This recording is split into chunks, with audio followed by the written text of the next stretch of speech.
আসসালামু আলাইকুম। এই টিউটোরিয়ালে আমরা শিখব কিভাবে আমরা ওয়ার্ডপ্রেসের অ্যাডমিন প্যানেল থেকে আমরা নতুন কন্ট্রাক্ট অ্যাড করতে পারি। অর্থাৎ আমরা চাচ্ছি যে আমাদের কাছে যদি কোনো একটা কন্ট্রাক্টের ডাটাবেস থাকে, এটাকে আমরা আমাদের এই কন্ট্রাক্ট অ্যাপে আমরা ইন্ডিকেট করব। অর্থাৎ আমরা ম্যানুয়ালি আমরা কন্ট্রাক্টটা এখানে এন্ট্রি দিতে পারবো। এই টোটাল সিস্টেমটা কিভাবে করব এটাই এখানে আপনাদেরকে ইমপ্লিমেন্ট করে আমরা দেখিয়েছি। এটা হচ্ছে আপনারা দেখতে পাচ্ছেন, এটা হচ্ছে 3 নাম্বার পার্ট। আপনারা ভিডিও ডেসক্রিপশন লিঙ্কে আপনারা এই টিউটোরিয়ালের লিঙ্ক পেয়ে যাবেন। চলুন দেখে নেই।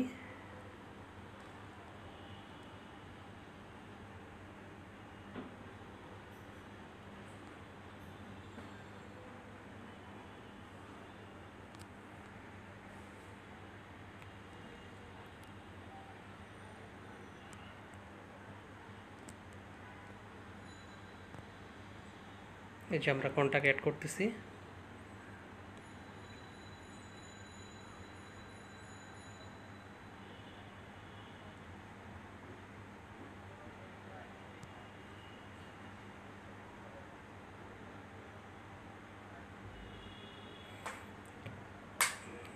একটা কন্ট্যাক্ট ডিলিট করে দিলাম।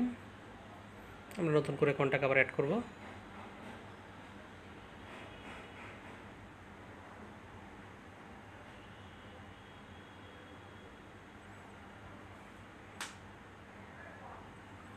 অ্যাডমিন কন্ট্যাক্ট, নাম ফ্রম অ্যাডমিন প্যানেল।